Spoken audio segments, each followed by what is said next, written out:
Fala, gente, tudo bem? Vamos hoje para a nossa aula de independência do Brasil, né? Concluir um pouco o período joanino e entender até o processo de independência do Brasil, tá? Para a gente começar um pouquinho, para a gente falar um pouquinho da Revolução Pernambucana, tá? A gente vai falar bem raso aqui, só que depois, se vocês puderem dar uma pesquisada, é uma revolução muito bacana, tá? Ela é conhecida tanto como Revolução Pernambucana quanto Revolução dos Padres, tá? Um forte apoio de vários padres, tá?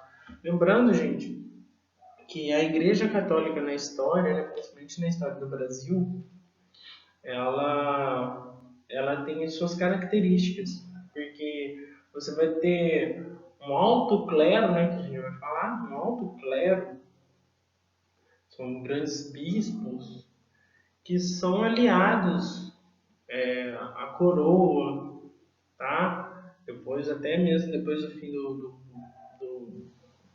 do segundo reinado, você vai ter um forte apoio do alto clero, com grandes elites, né, com grandes governadores. Só que você também vai ter padres, mas vamos dizer, o baixo clero, né, conhecido como baixo clero, padres de paróquias, padres que estão mais acostumados com as pessoas, né, vamos dizer padre mais povão.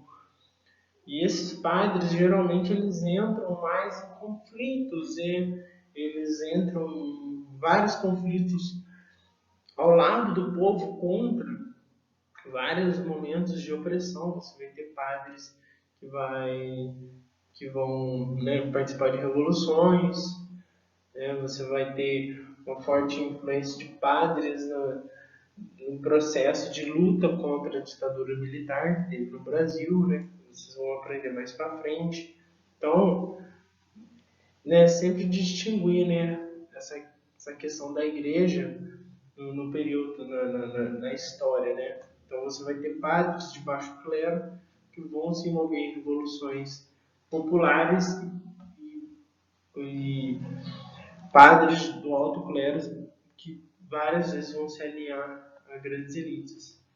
Então, nessa época, Dom João tinha o apoio de vários bispos, mas, né, na região, aqui, como a gente vai falar aqui, de Pernambuco, você vai ter padres que vão participar desse processo de revolução. Pernambuco estava muito insatisfeito, né, com o excesso de imposto. Quando Dom João veio para o Brasil, em várias regiões do Brasil, o imposto aumentou, né? Então eles já estavam sofrendo com esse excesso de imposto, tá? E também por conta e também o porquê, né, desses impostos, né? Que boa parte desses impostos iam para manutenção, né? Para você manter a corte na capital, ou seja, você tinha um excesso de imposto e você não via o retorno desse dinheiro. Você pagava muito para você manter a corte portuguesa lá no Rio de Janeiro. Pernambuco estava ali se ferrando, pagando imposto, pagando cada vez mais imposto para manter uma coroa portuguesa lá no Rio de Janeiro, lá longe, tá? Essas dificuldades econômicas, né, foram crescendo e foi dificultando a vida dos pernambucanos e até que um dia eles chegaram e proclamaram a República Pernambucana. Eles não simplesmente vamos lutar para proclamar, não, eles chegaram e proclamaram, ó, a gente é uma república independente, tá? Só que quando Dom João ficou sabendo disso, Dom João foi e reprimiu fortemente a Revolução Pernambucana, que não chegou também a ter grandes desenvolvimentos. Né? Vários líderes dessa revolução acabaram morrendo, mas alguns sobreviveram e depois, mais para frente, a gente vai estudar, teve uma outra revolução pernambucana que foi ainda maior. Tá? Quando Dom João reprime, Revolução, Dom João vai dividir o território de Pernambuco em dois, que vai ficar uma parte Pernambuco e uma parte Alagoas, tá? Então foi aí que surge Alagoas. Até então era tudo um território só, tá certo? Agora a gente vai falar um pouco da Revolução do Porto, né? Ou Revolução Liberal, de 1820, tá? Portugal, nesse período, Napoleão já tinha sido derrotado. E que Napoleão é derrotado, os portugueses começaram a exigir que o rei retornasse, né? Lembre-se que os portugueses já tinham ficado insatisfeitos com o rei ter ido embora, né? O rei foi embora e abandonou os portugueses, tá?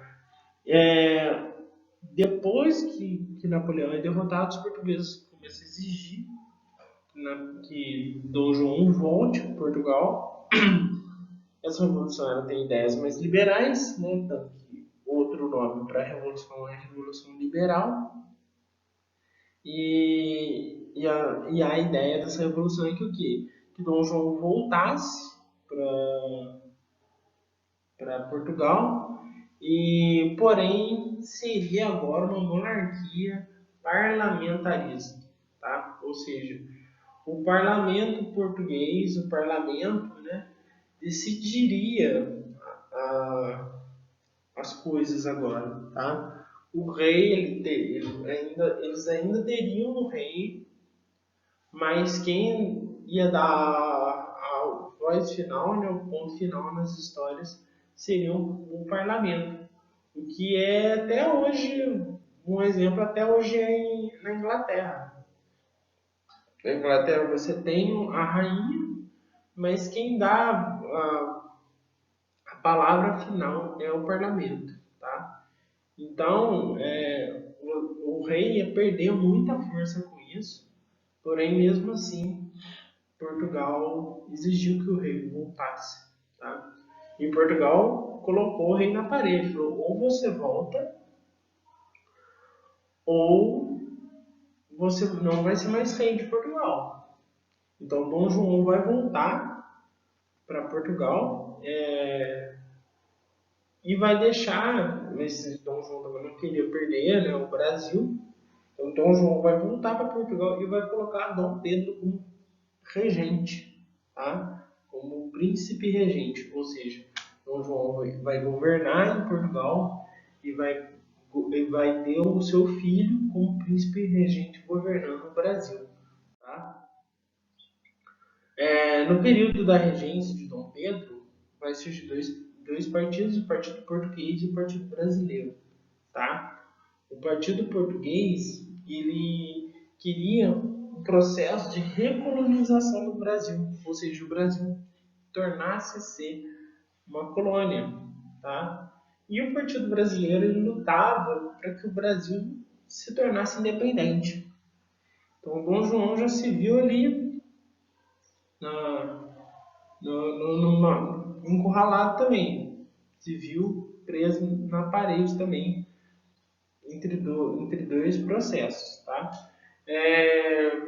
Porém, o que acontece? O período da regência de Dom Pedro, que durou de 21 a 1822,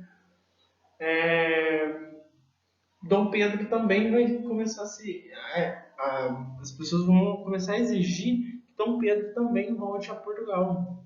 Ou seja, lá em Portugal, eles começaram a exigir que Dom Pedro também retornasse. Tá?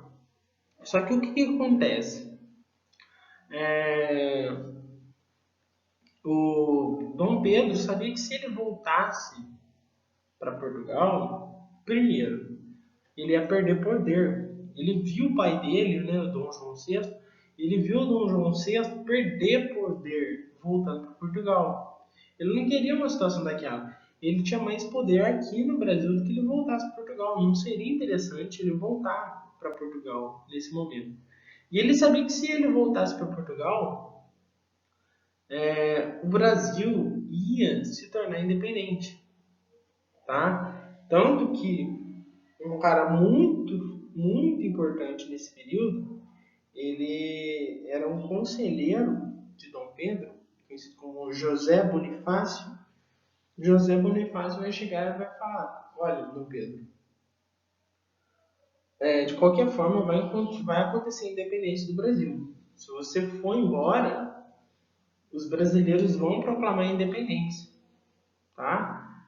E se você ficar, é melhor que você proclame a independência, tá? Então, o que acontece?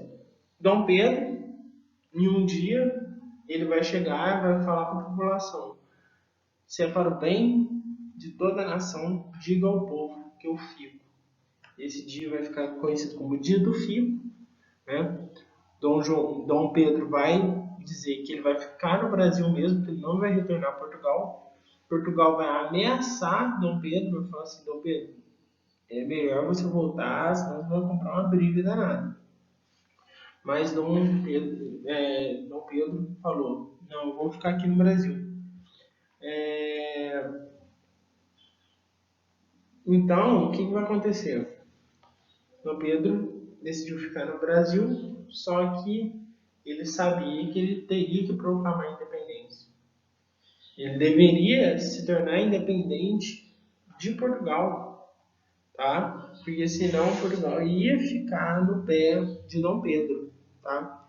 Então, no dia 7 de setembro, às margens do rio Ipiranga, Dom Pedro vai virar para Portugal e falar a famosa frase, né?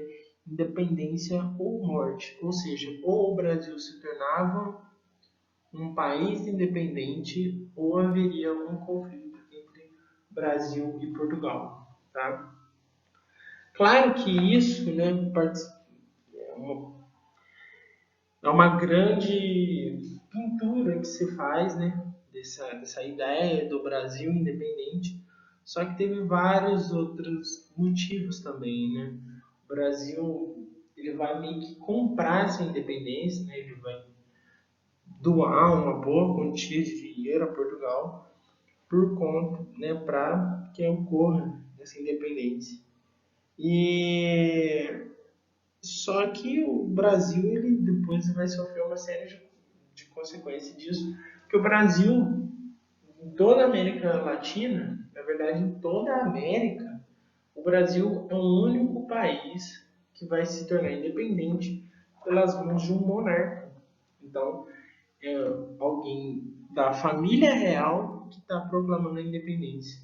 Não é um processo de independência que vem do povo. É um processo de independência que vem da elite e da própria família real. Tá?